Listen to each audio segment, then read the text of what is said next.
bersih, jaga konsistensi dan jalin koneksi, membangun kolaborasi dan menjaga situasi. Hari ini materinya kita ambil yang nomor 1. Apa tuh? Mari kita informasikan buat HP semua. Nih, HP itu buatan.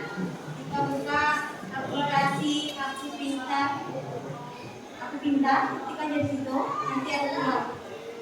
Bisa isinya yang ambil gaya belajar. Ada? Bisa? Nah ya, itu diambil ada itu ada keterangan solusi. Iya. Yang ada mulai itu silakan mulai. Mulai tes sekarang. Ya. Nanti hasilnya screenshot. Di screenshot hasilnya. Oke.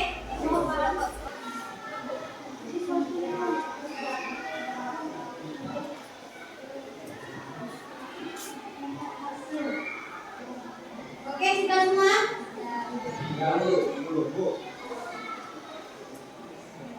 Kalau udah, hasilnya buat kelompok masing-masing. Visual sama visual, auditori sama auditori. Oke, sudah? Yang tinggi. Oke. Di sini auditori, sini visual, sini kinestetik. Oke. Sudah? Oke. Di auditori, visual, kinestetik. Sudah? Sudah duduknya berkelompok. Diskusikan.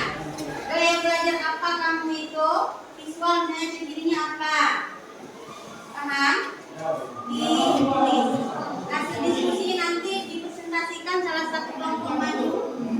Bacakan. Ayo diskusikan. Ciri-cirinya seperti apa? Auditori itu seperti apa? Ayo, jangan lama. Kasih waktu.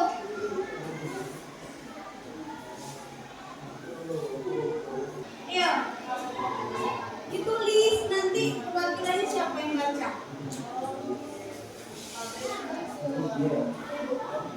Visual itu kekurangannya, kelemahannya apa? Gaya belajarnya, ciri-cirinya apa? Oke, maju salah satu perwakilan. Ayo, Iqbal, Saleh. Silakan. Kelompok auditori. Silakan maju ya, maju. Bacakan.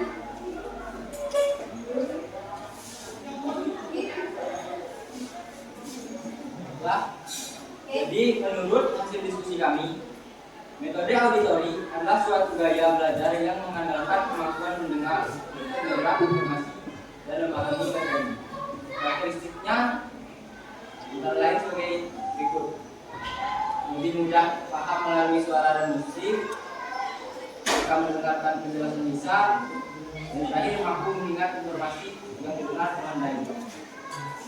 Strateginya adalah mendengarkan audio atau podcast, diskusi atau debat, dan lain-lain. Kelebihannya meningkatkan kemampuan mendengar dan memahami informasi lisan.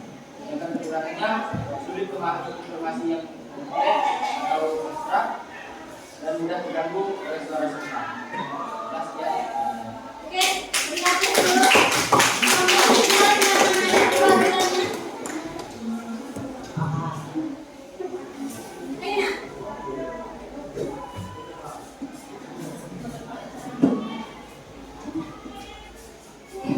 Baik-baik,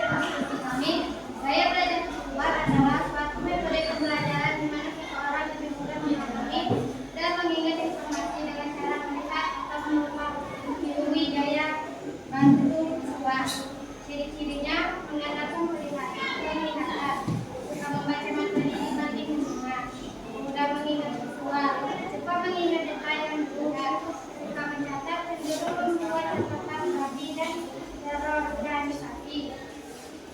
Perlu melihat instruksi, lebih mudah memahami arahan yang ditulis, menggunakan visualisasi, sering menggunakan mind map. Kelebihannya, peningkatan daya ingat jangka panjang, teliti dan pekan terhadap detail, keterampilan organisasi yang baik. Kelemahannya, sulit menerima instruksi verbal. Terima kasih.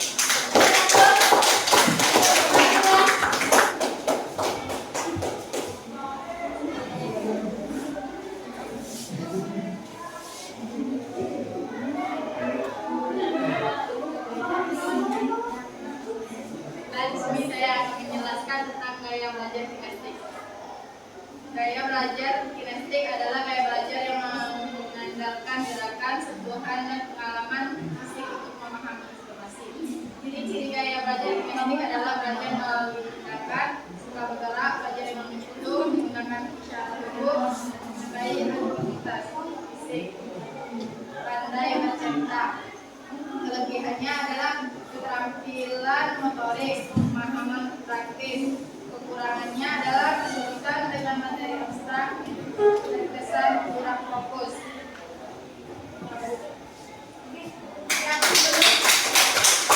Ini mengenal gaya belajar yang visual, lebih mudah mengingat informasi dalam bentuk gambar, grafik, warna, atau tulisan.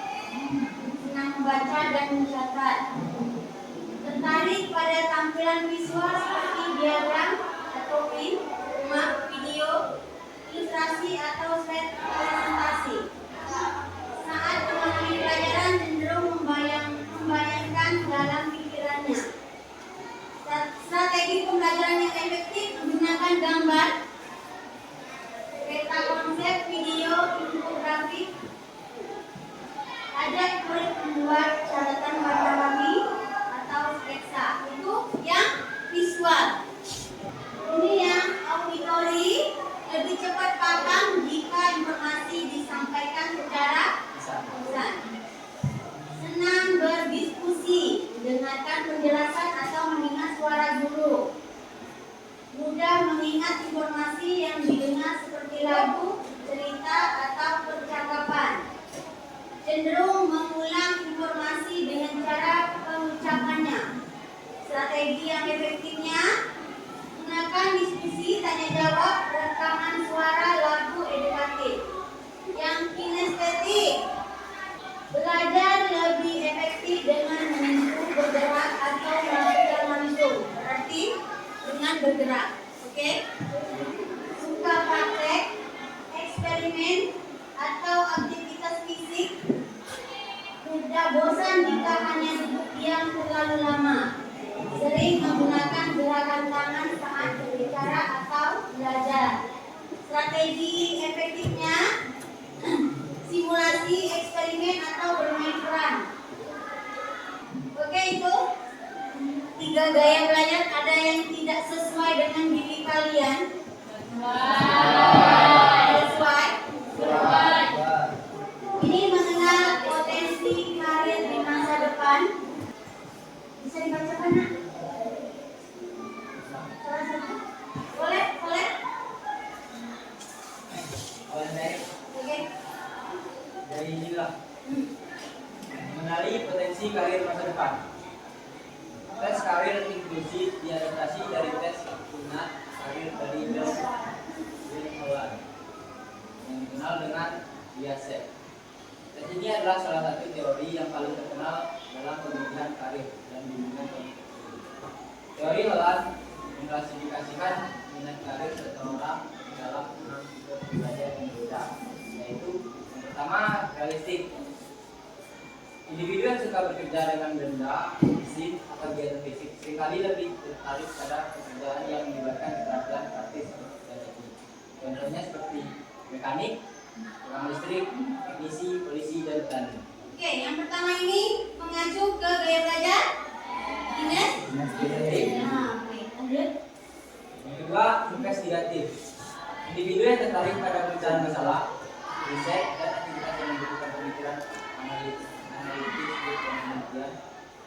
profesinya ilmuwan, dokter, analis data, insinyur, peneliti, dan psikolog. Dan yang terakhir, artistik. Individu yang tertarik pada ekspresi kreatif, seperti seni, musik, atau desain. Contoh profesi, seniman, penulis, aktor, desainer grafis, musisi, arsitek. Yang keempatnya adalah ini lanjutannya sosial. Individu yang suka berinteraksi dengan orang lain, membantu mendidik atau melayani orang lain. Contohnya guru, konselor, perawat, psikologi, pekerja sosial. Yang kelima, enterprising. Individu yang menyukai kegiatan yang berhubungan dengan kepemimpinan, persuasi, dan mengambil keputusan dalam konteks bisnis dan organisasi. Contohnya pengusaha, politikus, manajer, marketing, dan pengacara. Yang keenam, konversional. Individu yang cenderung tertarik pada pekerjaan yang terstruktur, sistem, dengan pengelolaan data atau informasi. Contohnya akuntan, administrasi, sekretaris, dan petugas arsip. Oke, kita aplikasikan masalah kecerdasan majemuk tadi. Sudah paham? Ibu jelasin tadi? Ya. Oke. Udah, tulis nama. Buatlah rencana karir Anda. Dengerin aja, langsung jawab. Buatlah rencana karir Anda sesuai dengan kecenderungan kecerdasan majemuk yang Ibu jelasin tadi. Oke, ngerti? Nih yang kamu harus jelaskan rencana karir masa depanmu. Apa? Tulis nomor 1. Rencana karir masa depan kamu seperti apa? Mau jadi apa? Itu tadi kan profesi dah. Ya. Kecerdasan majemuk tadi berkaitan dengan profesi kamu mau jadi apa besok. Oke, paham? Tulis. Yang keduanya, cita-cita yang relevan dengan kecenderungan kecerdasan majemuknya. Cita-cita yang relevan. Tadi Ibu jelasin ada apa tadi yang pertama dibacain Soleh tadi?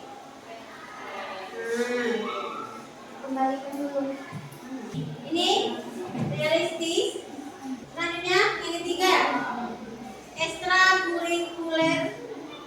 ekstrakurikuler yang relevan dengan kecenderungan kecerdasan majemuk yang dimiliki. Ekstrakurikulernya apa? Profesinya apa tadi? Udah? Boleh dikumpul? Berdiri dulu, belum Ibu akhiri.